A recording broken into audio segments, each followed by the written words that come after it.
Now, another big news story that's breaking at the moment. It seems to be kicking off. More riots in London. If you've been following this story, it's been happening all weekend. It's happening again now. Groups of youths are clashing with police in Hackney. That's in the northeast of the city. It follows unrest over the weekend after a man was shot dead by police.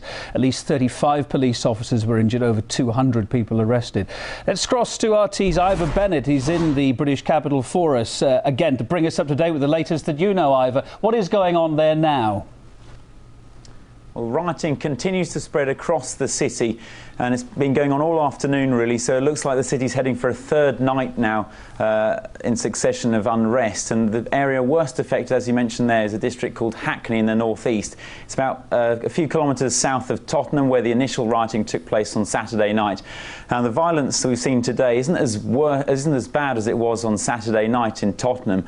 No buildings have been torched yet, but there is still widespread looting, and the pictures we were seeing this afternoon showed several hooded and masked rioters going through the streets along the high street, smashing windows of local businesses and shops, grabbing what they can. A lot of the time, actually, they're just grabbing things like chairs out of the windows and just hurling them at the police. So they're trying to find whatever they can to throw at the police. Missiles. They even stopped a truck in the middle of the high street, opened up the cargo and threw planks of wood at the police. So the police are trying to stop them by forming a line of police in riot gear across the road and slowly advancing towards the rioters. But the problem they're facing is that it's been revealed today that a lot of the gangs are actually operating and coordinating their efforts via instant messaging on BlackBerry mobile phones. So rather than Twitter, which is what we've been seeing, which is what we have seen in the Middle East, obviously earlier this year. But the problem here is that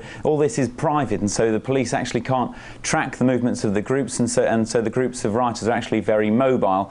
And a lot of the businesses elsewhere in other parts of north and eastern London have been shutting up shop early and advising others to close businesses as fears of rioting could spread. And there are also reports on Twitter that riots could spread in other parts of South London, even as far south as Lewisham, which is several kilometres south of Hackney even. Ivor, while you're talking, just looking over your shoulder at those live pictures, I wonder if we can put them back on screen just to show our viewers. We were seeing police officers there earlier on charging across what looked like to be a Tesco's car park. Right, we've got back to the live pictures now. You can see a cordon of police. We're just seeing what looks like tear gas being, rounds of tear gas being fired off. Actually, it looks like missiles being hurled towards the police by the rioters there in the towards the bottom of the picture. We were seeing a cordon of police officers across one of those streets there in Hackney. Let's stay with these pictures if we can. What was the catalyst for all this? Is it all over the fatal shooting by police of Mark Duggan, the 29-year-old? Is that the catalyst for all of what we're seeing now? What's your understanding?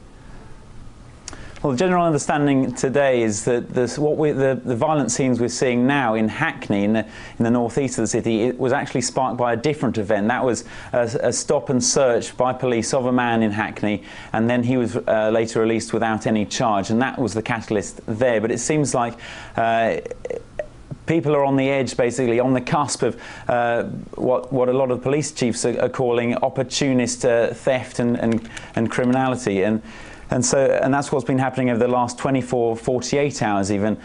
Pockets of violence and looting and unrest have sort of sprung up all over London, as far north as Tottenham, as we saw on Saturday. Again, Ivor, if I just butt in, we'll stay with these pictures. I want to come back to you in just a second. We're just seeing, obviously our viewers are seeing it as well. We saw the police charge, about 150 metres down the road there. A group of youths, difficult to say how many there may be, 50, 60 youths running away. It looks like the police are sort of cordoning them down to one side of the street. There are certainly no youths to be seen above the police. We're watching the helicopter shots here, panning in and out. Yeah, the street behind the police there looks reasonably quiet so far.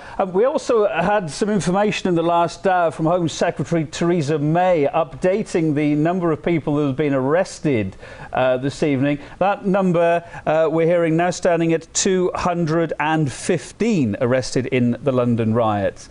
Well, as I say, we'll come back to you later as and when we get a bit more on this, but just reminding our viewers, if they've just tuned in, you're looking at live pictures pictures here from Hackney tonight in north-east London.